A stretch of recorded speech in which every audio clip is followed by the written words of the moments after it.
welcome to Saving People, Queering Things, the supernatural podcast where it's just barely the start of Dean and Cass's divorce arc, and it's already too much to handle. Today, we are pulling up to the penultimate episode of Season 6. It's episode 21, Let It Bleed. I'm your host, Noah, pronouns he, him. I'm August, pronouns they, them. I'm Sam, my pronouns are she, they. And the question of the day I have for my co-hosts is, should we officially support a drinking game for the penultimate episode of every series? Because we can just count, you got to do a shot every time that August or I or Sam says penultimate, because two of us will fit it in as many times as possible. See, that seems like too controllable of a drinking game. You need a drinking game that's like slightly out of our control, because otherwise we're just in trouble. So fair. You take a sip. You take a sip at penultimate, and then you take a shot whenever I say powerful, and August says, "Oh, what's one of your like works?" No, I'm just kidding. I cut most of those out. Come on, Noah. Low hanging. Low hanging fruit. I get it. Okay, better question. If you had to pick a vocal quirk of ours to make into a drinking game, what would you pick? I mean, definitely you with the powerful or the psych references. Yeah, totally fair. Just, anytime I mention John Bellion, do a whole shot. Finish your drink, whatever. I got it. This just seems like a dangerous game, really. Any way you slice it. True. Obviously, we're assuming listeners are of age. Obviously. And please just drink responsibly. Of course. Yeah. That part too. Unless you're off tomorrow, then fuck it up. Party it up. Let's go. Sam just held up what I presume is a beer. I can't see correct. what it is. Yep. No, it's got one too or something. Well, now that you've met your hosts for today, it is time to catch you up. If you haven't watched Supernatural recently, here's what you've missed on the road so far. First up, Sam is going to recap the show up to this point. Are you ready? Ooh, update to the Google timer. I know. I don't know that I like it or not. That's It's fine. not great. Whoa. I know. It just was different one day recently, and I was like, I'm not sure about this. It's harder to use. Why did they change it? It was fine. Mm-hmm. Why did they do that? Sometimes they just change things and they're like, here, we've changed it to improve it, and it didn't improve it. It just You're like, this thing was perfectly good. Just put your effort somewhere else. How to derail 3 people with mental disabilities in a few different ways. Give them a different timer, and it'll derail their entire podcast. This is Change the timer. Unacceptable. Yep, absolutely. So I do like that you silly. can swap it straight to stopwatch. That's pretty cool. I think they're trying to be, and you can add like time with like a simple button, but like we really didn't need that much. No. Anyway, Sam, are you ready? Sure. I'm going to count you in. 3, 2, 1, go. Okay, so there's these 2 brothers, and they hunt monsters, and they also have a really shitty dad. But we just ignore him. This is not relevant. And then they meet an angel, and one of them falls in love with the angel, and he doesn't like to admit that he's in love with the angel, but they're fully in love with each other. And then they have a lot of drama and adventures, and are continuing to fight monsters. And there's humans too. That's it. That's all we need. I think we're fully caught up to this episode at that point. There we go. It was pretty solid. Next up, we've got August here to recap this week's penultimate episode. Are you ready? I think that I am. Finishing the notes on your recap notes, okay? I don't make notes. I just kind of like skim through the wiki for the art for the episode right before, and then just wing it. Fair enough. It seems like a perfect time. Notes are for prepared people. I never have notes. Notes are for people. Cowards. I was gonna say people without ADHD, but like it also could be for people with ADHD. So like it's really a toss up. Yeah. Notes are not for me. Not for this ADHD. Yeah, exactly. A 3, 2, 1, go. Okay, so there is a demon that has captured Lisa and Ben. It turns out it's Crowley. Dean's big mad about it, but refuses to call Cass. Sam tries to call Cass. Cass tries to get involved. They are trying to hunt down a Moisha Campbell's journal because they're trying to figure out how to stop Purgatory from getting opened. Lisa and Ben are found by Dean, and he manages to rescue them, but then he ends up, Lisa almost dies, and Dean convinces Cass to wipe their memories, and it's bad. Beautifully done. And it's bad. It is. It's bad. Really Yeah, that was the best I'm way big you could have mad. ended that. I'm big mad today. We're going to talk about that ending a lot. Oh my God. Got me pissed off. Sarah Gamble, I'm in your walls. In your walls today. Well, speaking of being in Sarah Gamble's walls, now it's time for us to pick some music to accompany us on our journey. Here's what we have this week for our penultimate additions to this episode mixtape. August, did you want to go first? Sure. Yeah. So the song I have today is Collapsible. The song I have today is Collapsible Lung by Reliant K. I chose this because Reliant K has several songs that really remind me of like the Ben Dean sort of relationship. And this song is kind of seems to sort of work for that sort of like breakdown of the Lisa Ben situation with Dean. Just the idea that, don't know, cut out that last part. Yeah. Collapsible Lung, Reliant K. Anytime Reliant K comes up on one of our episode mixtapes, you know it's going to be a banger. Sam, how about you? What have you got? All right. Well, I chose this song from my own personal breakup album from the girl who broke my heart, who will not be named. Yeah, because they don't deserve any time on our podcast. This is our space. That's right. My song is called Let 'Em Go by Matt Hansen. And yeah, it's just a song about how sometimes you gotta let people go. And there's a line, it says, you gotta let them go, you gotta let them go. When what hurts and what's right are the same, you gotta let them go. And I feel like it's fitting this episode, especially the ending. Yeah. The pick I had for this week is a song called Blank Me by Hastings. And it's in the same vein of a breakup song as Sam's. And it's the chorus goes, I wish you would call me an asshole, say things you don't mean, act like your heart broke, call me a piece of shit, because that means a piece of you still isn't over it. Baby, I need you to feel something. So it's a little bit of how Dean is feeling in this episode. Like, I wish you would just at least tell me I'm a piece of shit, because at least that means you're thinking about me. Otherwise, you're just cutting me out and acting like I'm not worth anything to you. Feels like it's the perfect song for the start of the divorce arc. Yeah. We're in a rut. Things are rough. We made choices with our mixtapes today, and I love that for us. But now that we've got our mixtape playing, it's time for this week's hunt. Today we are pulling up to season 6, episode 21, Let It Bleed, through the theme of loneliness, which is such a good for this week's episode. Oh boy. Do I have a bone to pick? I think we got to start with the bone. Let's pick that bone. But the problem is that, like a dog with a bone, I do not let things go very easily. When did this episode air? 2011? It's been 13 years. Wow, that was a really mean thing to say. I have not gotten over this bone. Okay, let's talk about some characterization problems, some issues I have with this episode. Okay. This is minor, but it's sort of indicative because it's right at the beginning of the episode. Oh, yeah. Based on literally everything that we know about Dean, there is no fucking way he doesn't know who H.P. Lovecraft is. Like, not a way in the universe. That was confusing. What? I was too busy having sex with women. What is this crock of shit? But he knows what World of Warcraft is? Like, get your head out of your ass, Dean Winchester. Come on. Season 4 Dean was saying verbatim to Sam, I read when when Sam was questioning whether, like, why, he was naming, like, there's just like all dirty, and now he's taking it back, and it's like, what? And they're just relying on this, like, I'm just like a man. I'm a fucker. I don't know how to read books. Right, like what? Like, number one, you can be both. And Dean Winchester is and does. And number two, like, why did you need to set him up as like kind of a meathead? Yeah. Like, well, because he isn't. Nope. Why did they need to imply that he was? Like, what was character? They needed to explain who H.P. Lovecraft was for the audience, but they decided to do that through making Dean the one that didn't know, which just like didn't make any sense. Like, you could have lazy writing. They could have easily done some,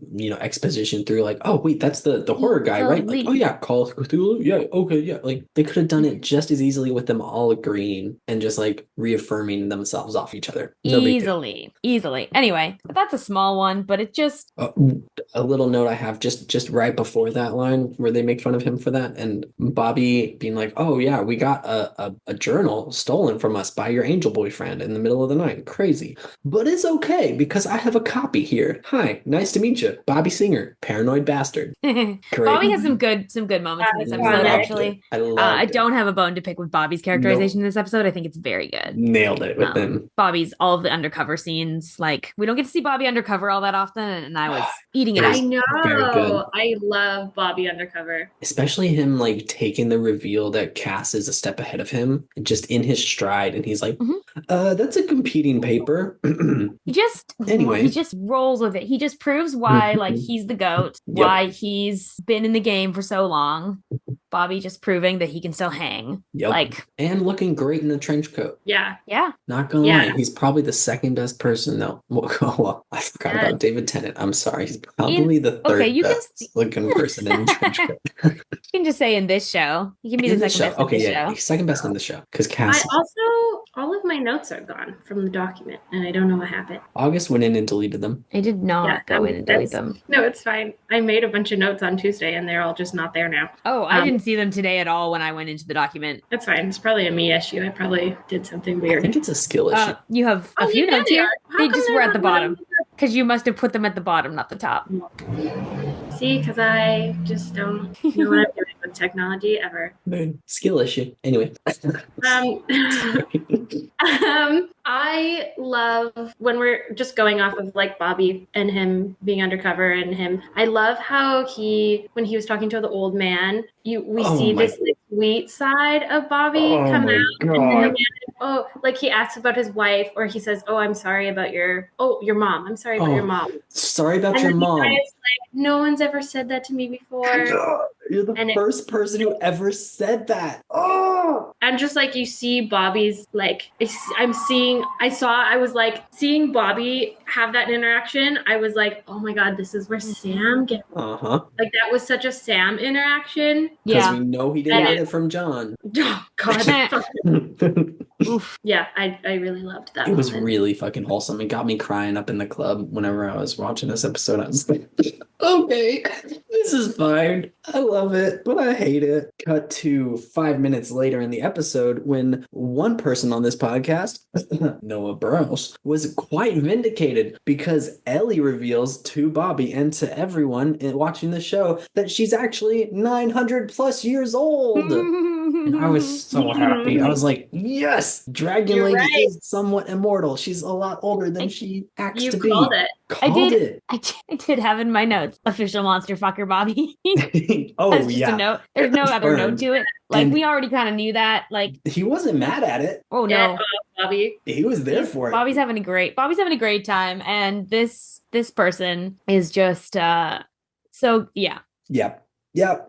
I was very happy to see that revealed in canon on the screen. Felt very good and improves her character just a little bit. She was already badass, but like now she's way more badass than they had let on.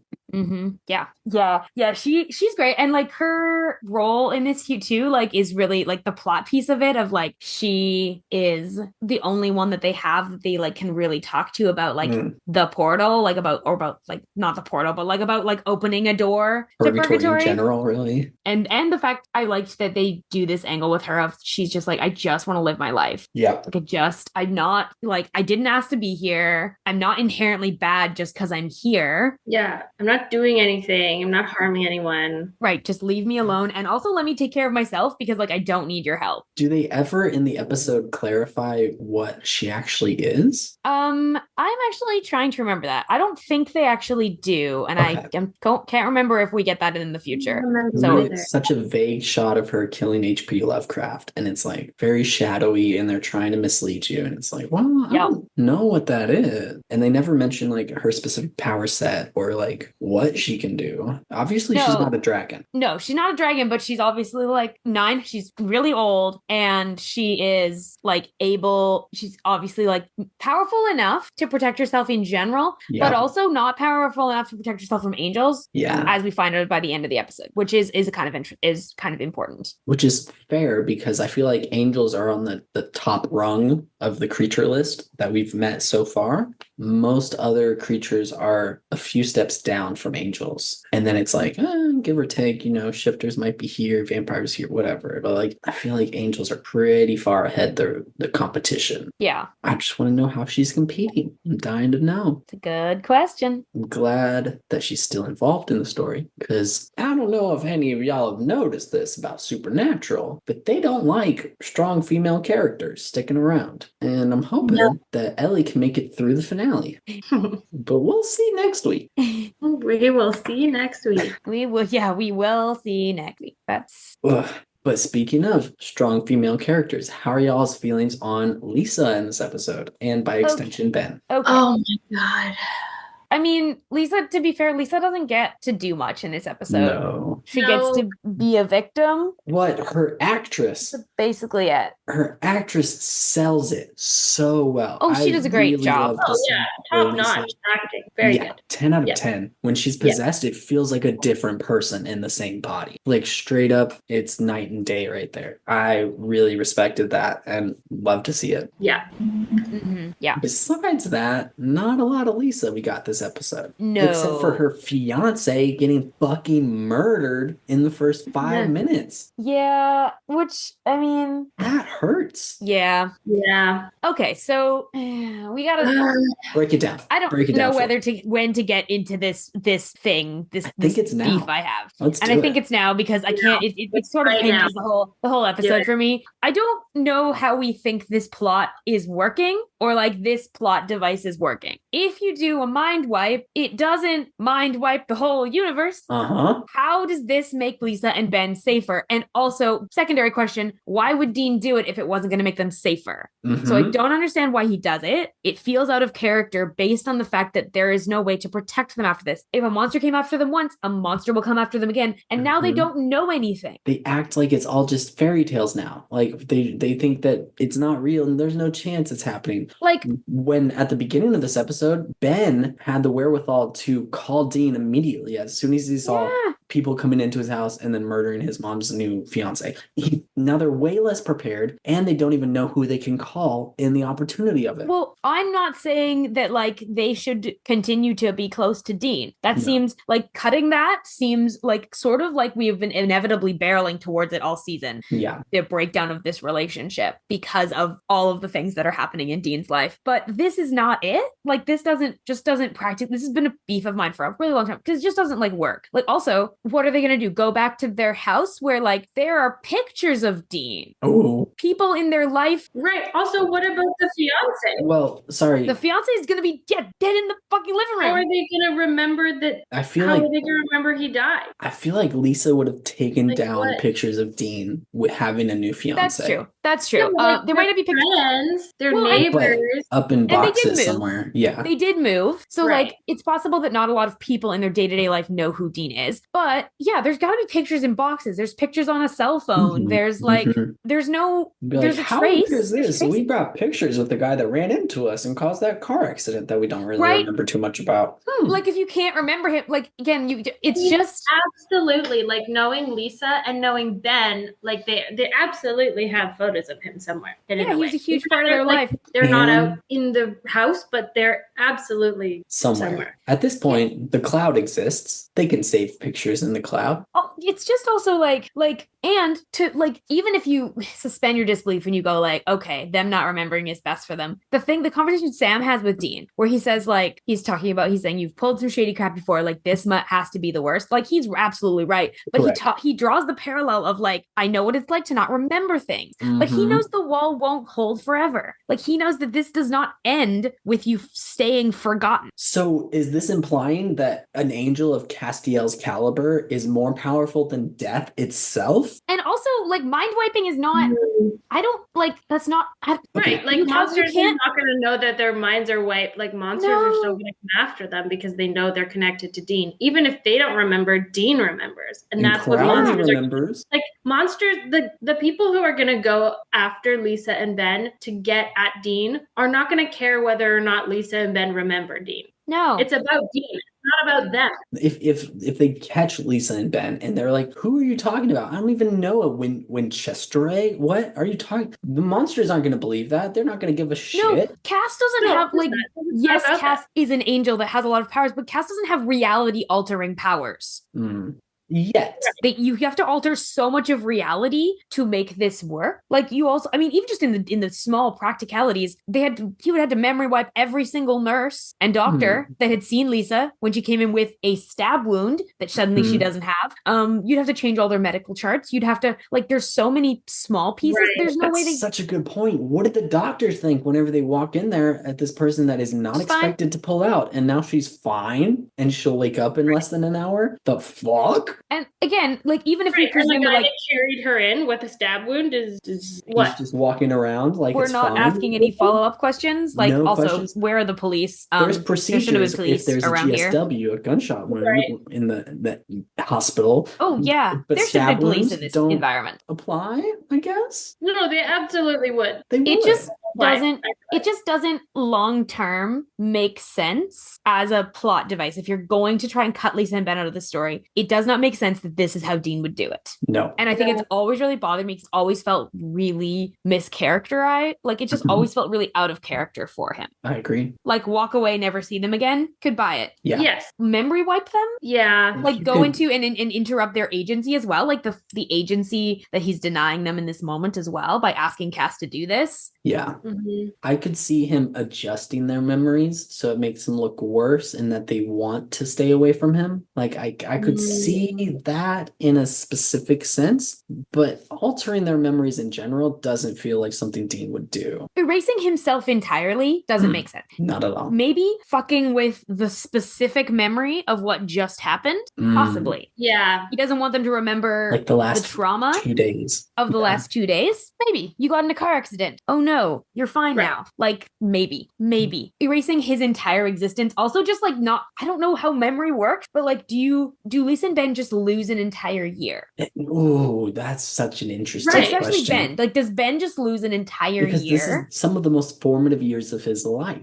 And he's learned a lot of lessons from Dean that could just be Right. erased. Or, Then he's gonna be a different person. yeah. Yeah, like, That doesn't even make like this is a butterfly effect. Uh-huh. And like, Cass is an angel. Cass has got to know that Gotta. you can't just like undo one person's impact on one other person We just without saw like ripple effects. a few episodes ago about how Cass was around for like most of human development. And so he knows the significance of little moments here and there that could compound to big other events. Mm-hmm. We get that. We've seen it, and it makes no sense for him to want to do this unless he realizes that this could be the best option to have Dean onto himself, which is ironic because they're just starting their divorce arc. Mm-hmm. Mm-hmm. Don't like it. And me personally, people that I love forgetting that I exist or forgetting who I am is like a big internal fear of mine. And so this episode really hit home and I hated it. It Mm-hmm. was rough. It was a bad ending. I did not like it. Yeah. And can I give you a spoiler that's not I was gonna ask if Lisa and Ben ever come back. Yeah, because I think I just want to like say this right now because it kind of is partly why this makes me so angry. This is their last appearance. This is their last appearance.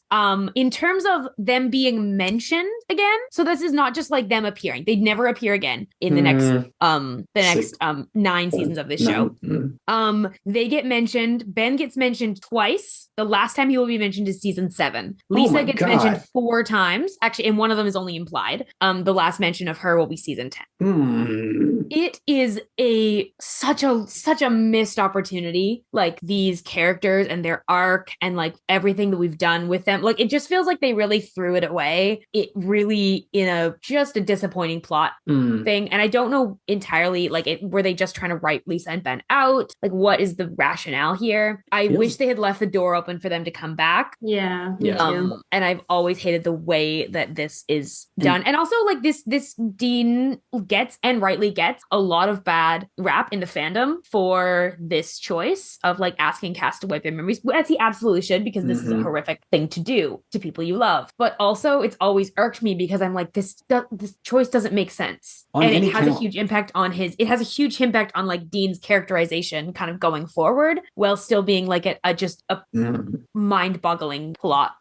Like, Sarah Gamble, I love a lot of what Sarah Gamble does. This was one of the choices that I just really, really disliked in her time as showrunner. showrunner. It does sort of fit into Jamie's Sarah Gambelong con, where she's trying to get Cass and Dean together, right? If Lisa's just out of the picture entirely and we wipe her out. But it still doesn't work because Dean still has a shitload of guilt about what he did to them. Yeah. So maybe I'll just get all the things I'm angry about out of the way right away. Let's do it. Why do Lisa and Ben not have any sort of anti-possession anything? Oh. Why? Why is Dean so irresponsible that he's not gotten... Like, why does Lisa not have an anti-possession tattoo? Why did not... Like, why? Why was that not the first thing he did? In the fight, he lived with him for a year, and he was out of hunting, but, like, it's implied pretty strongly that, like, monsters, like, were still... Like, monsters weren't gone. You can take the boy out of the hunting, but you can't take the hunting out of coming after the boy. Dean knew that. Like, why would they not? Right. Lisa's a reasonable person. I can see her get, like, if she knew it was a risk, it just seems a little unlikely to me that they would have no... And I don't think we've seen any tattoos from Lisa before, but worst case scenario, just take some Adderall, go to sleep for a little while. It's fine. You'll wake up with the thing that keeps you from being possessed. Yeah. So win-win, right? Yeah. And Dean knows, like, this was one of his worst nightmares was that monsters would come after Lisa and Ben to get at him. Like, if he, like, it makes no sense. He literally had nightmares about it in previous if he was worried about that, why didn't he do anything? Like, he literally does nothing to protect them. Well, and they've moved. So, like, keep himself away from them. But, which is only a half measure there's at best. more you can do. I mean, to be fair, Lisa also puts that boundary up pretty clearly. True. There is a point where she moves, she gets away, she makes it really clear you're not in my life anymore. And so, like, some of the, like, environmental protections of, like, you know, warding and their house, like, makes sense that they don't have those anymore because Lisa has been like, I am walking away. But I do feel like wouldn't you think that Lisa would know by now? Exactly. She would know exactly how dangerous. Even if she wants to have distance from Dean, wouldn't she know enough to be like, okay, I need some protection for me and my son? Well, and I think realistically, they would have gotten the anti-possession, anything anti-possession related, they would have gotten that during the year where he lived with them. That's my take on it. You can't tell me that she never saw Dean shirtless and never once was like, hey, what's this tattoo for? Hey, what's, whatever, like asking about any of them. Oh, yeah, that one's to make sure I don't get possessed. Oh, should I get that too? Should I get one of those? Right.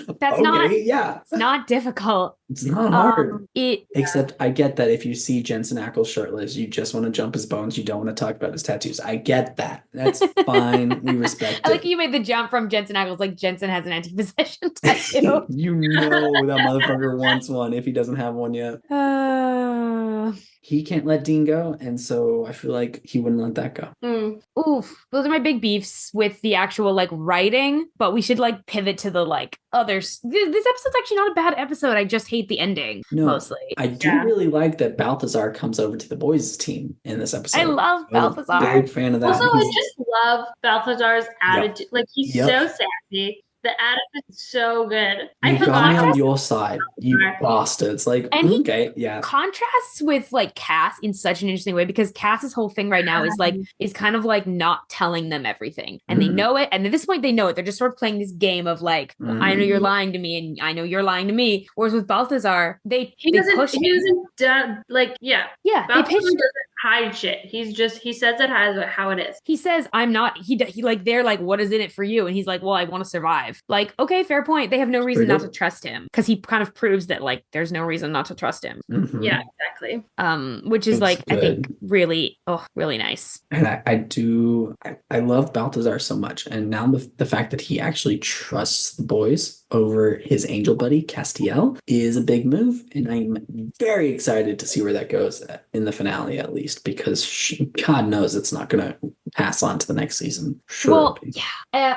Balthazar just, like, he's recognizing the risk in this angel civil war that's happening. And he's going, oh, actually, well, and I wonder also if he's also looking at, like, the last time there was a huge conflict, like, between the angels and the demons, like, the side that won was actually, like, the Winchesters. And he's going, like, okay, now the angels and the angels are fighting, like, I'm gonna throw my hat in with the Winchesters because history repeats itself, that's a much safer actual route for me. Because if the Angels can fight and fight and fight until they get tired and give up, the Winchesters are going to fight and fight and fight until they die. And then sometimes still after that. Yep.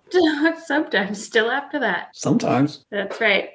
There were a few things that Jensen did in this episode that I really want to call out. Jensen's acting is phenomenal in this episode. Oh, yes, agreed. When he gets the call from Ben, the way that he sobers up and gets so serious and is like walking him through exactly what he needs to do, and his expression the whole time is terrible, and it just really body language. you. And then when he has to take a moment to breathe and like, okay, so you're gonna get taken. Like basically, he's doing the Taken scene. Like, oh my god, that was so. Oh, it's so good, and he does it so well, and he's the emotion that shows in that scene of being like, Ben, you're gonna have to jump whatever broken bones you have are not gonna be compared to what they were gonna do to you. Like you can see the utter like distraught, how distraught he is almost in that. Like it highlighted to me like kind of we're talking about this episode and our theme this week is loneliness. There was a lot of moments in this episode and that was one of them that highlighted to me like how lonely Dean has been this whole season in specifically the area of his relationship with Ben and Lisa. Like nobody else in his life understand what it's like to have people that they care about this deeply that are civilians. Yeah. And he's been very alone in that all season. Sam is trying his best to understand it. But Sam doesn't know Lisa and Ben. No. Like Sam doesn't have a relationship with them. Right. He's met them once, maybe.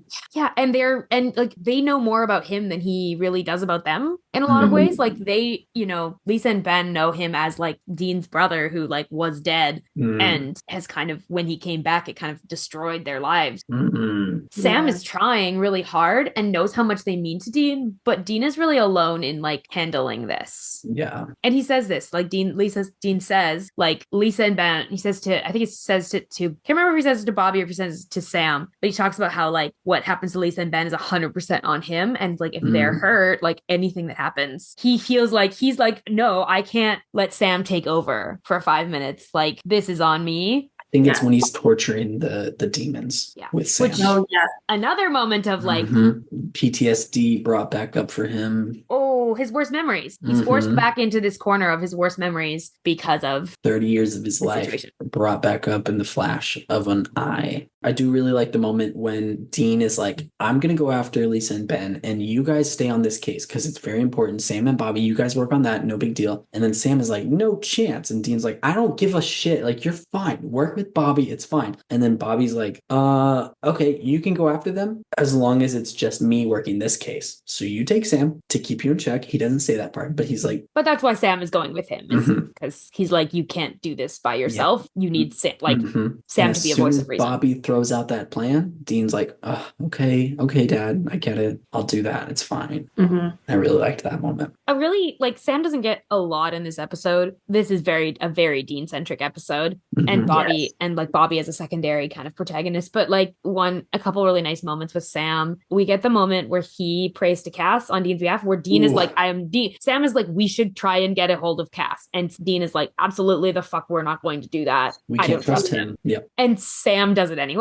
But very clearly on Dean's behalf. Like, and he begs, he like says, like, I'm begging you to show up for Dean's sake, which is, I thought it was really, really nice. And then Cass was listening the whole time, but didn't show his face to Sam. I hated that. Yeah. Cass is being a little bitch. Ooh. The one scene where Cass is talking to Dean, and at the end of the last episode, Dean and Cass have this whole moment where they're talking in the moonlight, and it's really emotionally charged. And Dean says, you're like my brother. He says that to Cass. And then in this episode, Cass says, I thought you said we were like family, which I feel like is a very pointed change in phrasing, because Dean says brothers, which has no sexual connotation at all, unless you're in Alabama, but we're not talking about about Alabama. And Cass says we were like family, which could mean husbands. There's a real strong like element too as well from something like Balthazar earlier on says he's talking about Crowley and Cass and he's saying, you know, like Cass didn't know about the whole Lisa and Ben thing. Guess Crowley didn't trust Cass. So that marriage is going swimmingly. There's this like very implied like Cass is cheating on his relationship with Dean with Crowley. Like that's sort of the undertone here. And I think and like all of Dean and Cass's interactions feel like the relationship between like two people where like there's been a betrayal. The person who's done the betraying is like, it wasn't like that. Like, that's not why I did it. That's not what I was trying to do. I wasn't trying to hurt you, which is like Cass is being like they're, you know, maybe it's not so much like cheating as it is like another kind of betrayal of trust. And Cass like is trying so hard to explain himself and why he feels like there's no other choice. But at this point, they're kind of on opposite trajectories. Like Dean's like, it is too late to fix it. And he says that later on, like when Cass is trying to appeal to him. And he says, you know, like, thank you for healing Lisa and Ben. Like, I wish this changed something. Me too. Some brutal shit in this episode. It just feels like they're like from last episode, kind of the breaking point. It feels like they are significantly further apart by the end of this episode. Like the Ben and Lisa stuff just pushes it further. Yeah. Which, speaking of Ben and Lisa, I did really appreciate the scene where they were tied up in the basement and we got to see Dean beating his way down to them. It's shot really interestingly too. It's really fun. Well, the look on Ben's, I was watching Ben in that. The look on Ben's face being like, oh my God, he's coming for us. I know who this is. And it's got to be him. I called him. He's coming for us.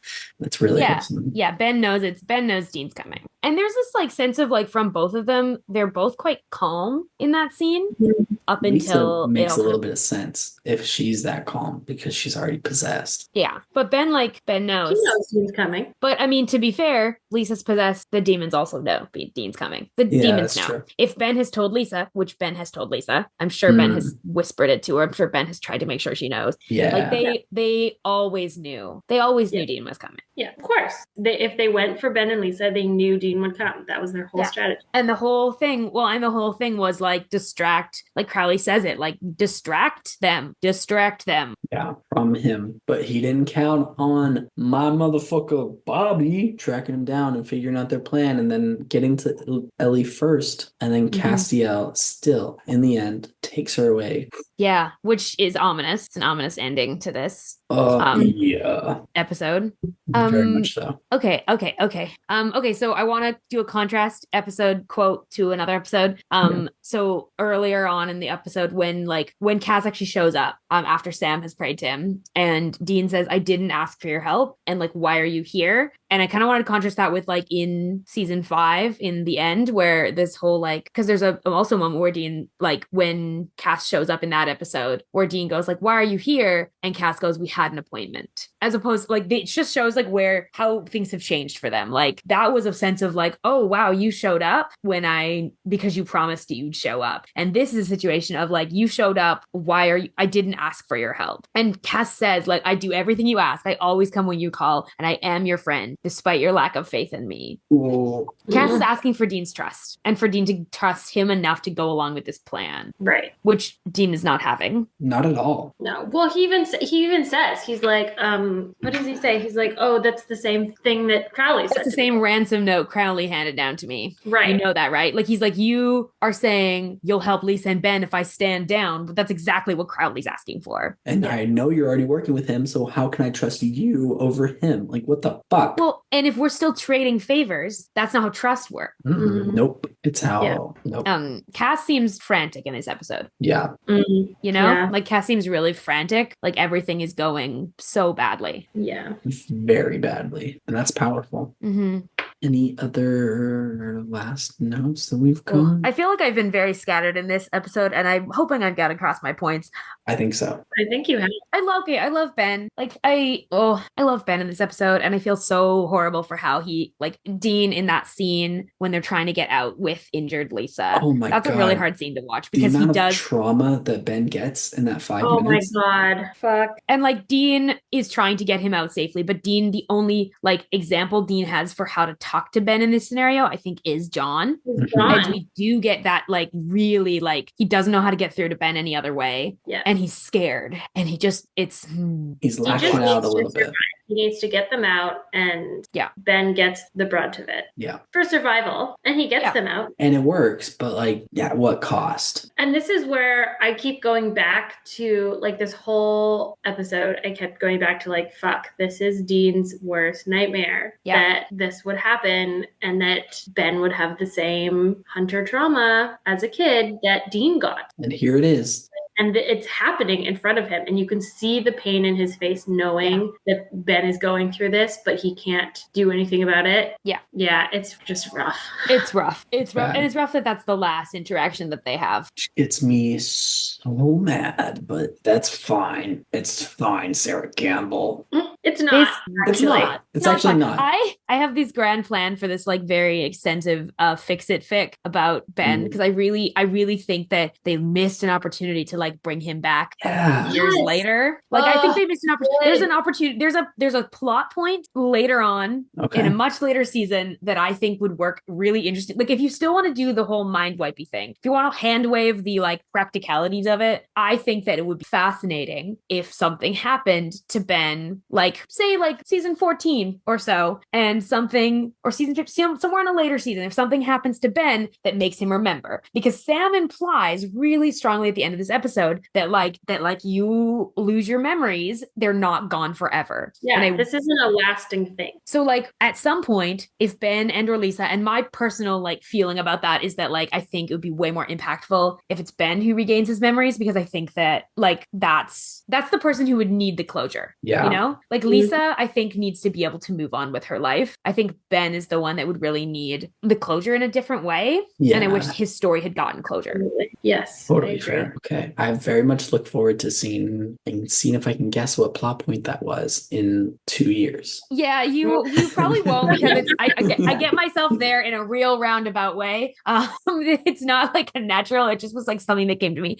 Anyway, Was it supernatural? yeah, it's monster related. But that's just the show. But no, I think that, like, Sam gets his memories back after, like, significant head trauma, and, like, Which, as our dear friend KJ points out very often, Sam gets head trauma like every other episode.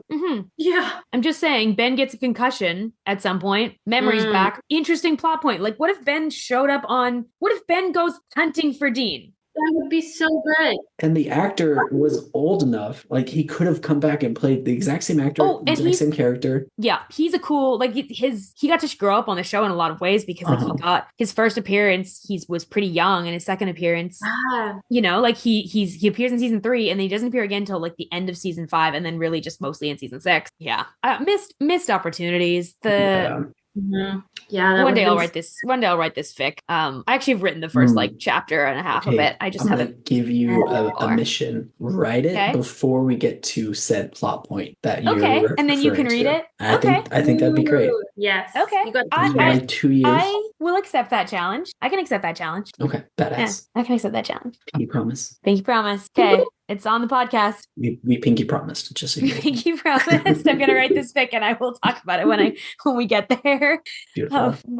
Any other thoughts? Okay. Oh yeah. Any other thoughts either of you have? I want to ask Noah about predictions for the finale, but I think we should do that at the end after we do any other final thoughts for this episode. I don't have any more. I don't think. I don't have any more. Yeah, it was just rough. It was a very emotional episode, Mhm. and I'm unsatisfied. But that's it. I liked how angry you were in this episode because it took some of the pressure off of me to be angry about some stuff. Cool.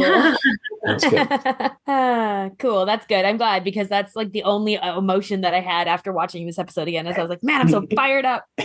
Been waiting for like 6 seasons to talk. Every time Lisa and Ben appear, this is why I was like, I have a really hard time with any opinions I'm going to have about Lisa and Ben, because it's all tied up in this ending. Yeah. Yeah. Totally understandable. Knowing that they're barreling towards this the whole time. You're totally validated in all of the opinions you had across this whole season. I get it. It's rough. Not great. Anyway, yeah. Okay, so Noah, before we like wrap this episode up, I Which want to episode? hear Sorry. Noah, before we wrap this penultimate episode up. Thank you.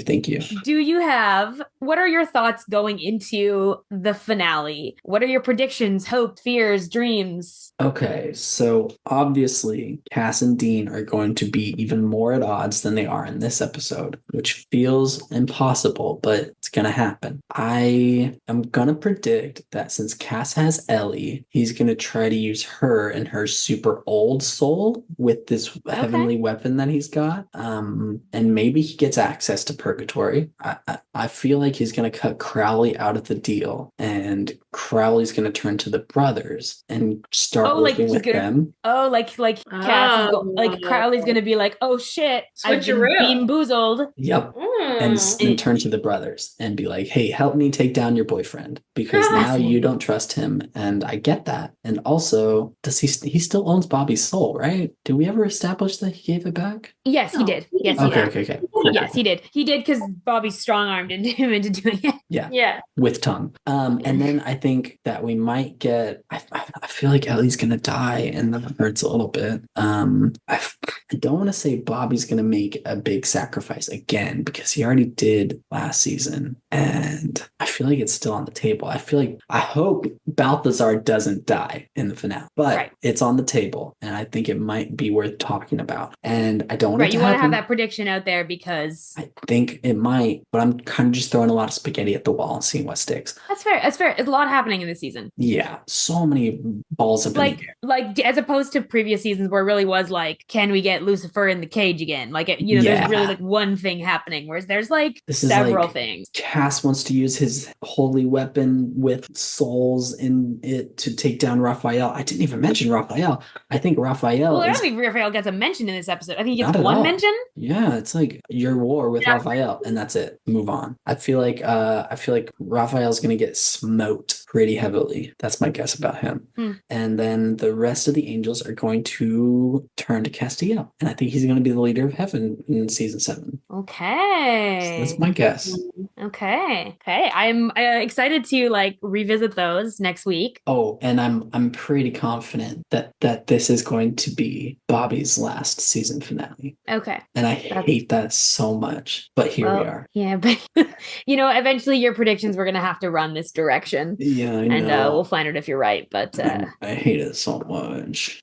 Whenever the episode happens, whenever listeners tune in, they're going to hear a version of Noah that is like currently crying as we record the episode. And that's the episode where Bobby dies. Yeah, you're just going to know. We're just going to walk right into it. And you're going to, we're just going to open the episode. The cold open for the episode is just Noah sobbing in front of the microphone. In front of the microphone. That's it. Then we've reached that point in the show. And you can hear both of my cats on my lap trying to comfort me and being like, hey, what's up? What's up? Like, are you okay? Why are you crying? No, I'm not.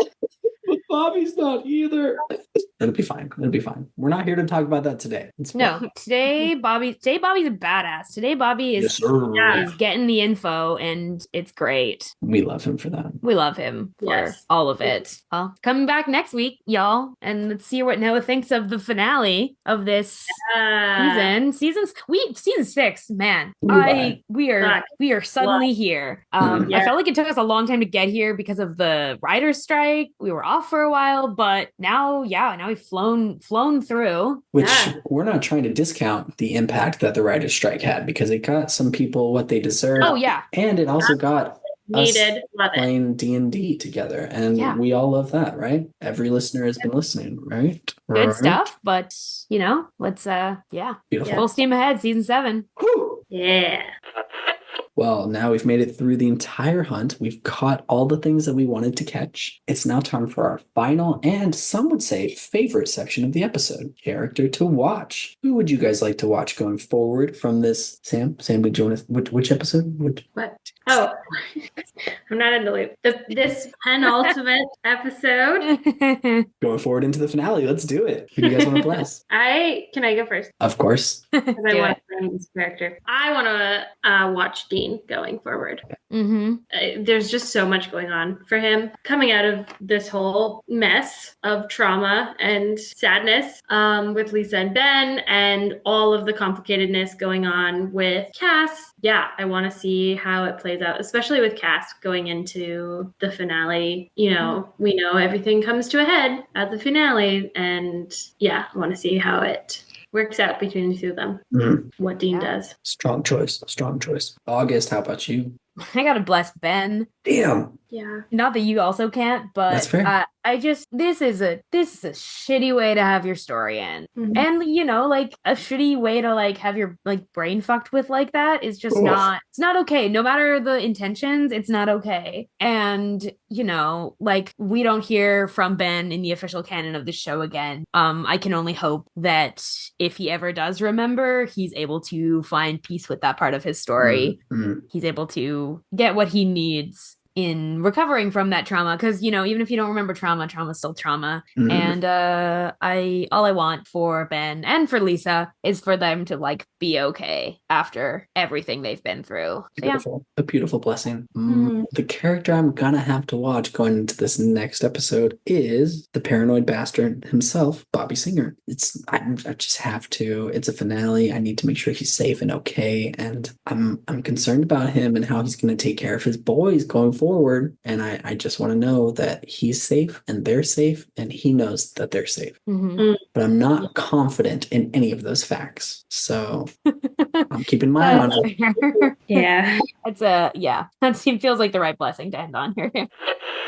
Speaking of ending on, that's all we've got for you today. Thank you so much for coming on, guys. This was a fantastic episode. It was a great time. Love chatting with y'all. And and I've been dreading this episode all season because I really hate it, and I hate characterization that it does for the future, but I really enjoyed talking about it with both of you, so thank you for letting me get that out. It was now great. We can move on to thank you for sharing all of your thoughts and frustrations. we appreciate it all. Thanks for being. This is a safe space. I appreciate it. Oh yeah, absolutely. Yes, we're in it with you. Also, can you pull up the screen share one more time just so we can do this outro? Oh yeah. You're fine. I have it on my duals. I mean, if we all have it, then it's not that bad. I can pull it. I was only not having it up because I kept needing to check the score. You're fine. You're totally fine. I was like, I'm not going to do that while you're actively watching me, because I'm going to try and be a little bit subtle. I'm not that subtle, but I'm going to try and pretend that I am. It's not quite as subtle as making memes. The illusion of being subtle. The illusion of being subtle. The illusion of being subtle. When I'm inwardly screaming at the refs. Screaming at them. Trying to explode the refs with my mind right now. Try your best. Wrap this up and then we're good. Yeah. Okay. No more hockey talk on this Supernatural podcast. I have a whole other podcast for that. If you want more hockey talk, tune into Chirping Coast to Coast, starring August and KJ of Supernatural Opinions and Saving People Querying Throws. Nope, Querying People Saving Throws. Oh, yep. No, that's the right name. I made that entire podcast just so that I could special interest about my special interest. I think people just probably turned the show off at this point. And there's not a chance. They love our banter. You never know what's going to happen. If you want to keep listening to us, make sure that you are subscribed to Saving People Queering Things wherever you listen to your podcast, and share our show with your friends. You can also join our free Discord server. You can find links in our socials, catch up on our latest season mixtapes, and all of that is on our website, queeringthingspodcast.com. You can also find our D&D adventure, Queering People Saving Throws, which consists of all of us, as well as Elena and KJ from Supernatural Opinions. And we're doing this queer D&D adventure releasing approximately every other week on Fridays. And yeah, you can catch up on those episodes wherever you listen. Be sure to ride along with us next week as we explore the season 6 finale, episode 22, The Man Who Knew Too Much, through the theme of free will, as all of our finales are. And some people would call the finale the episode right after the penultimate episode, me included. But just want to say thank you all for coming along for the ride, and we wish you a peaceful road until we meet again. Penultimate. Good.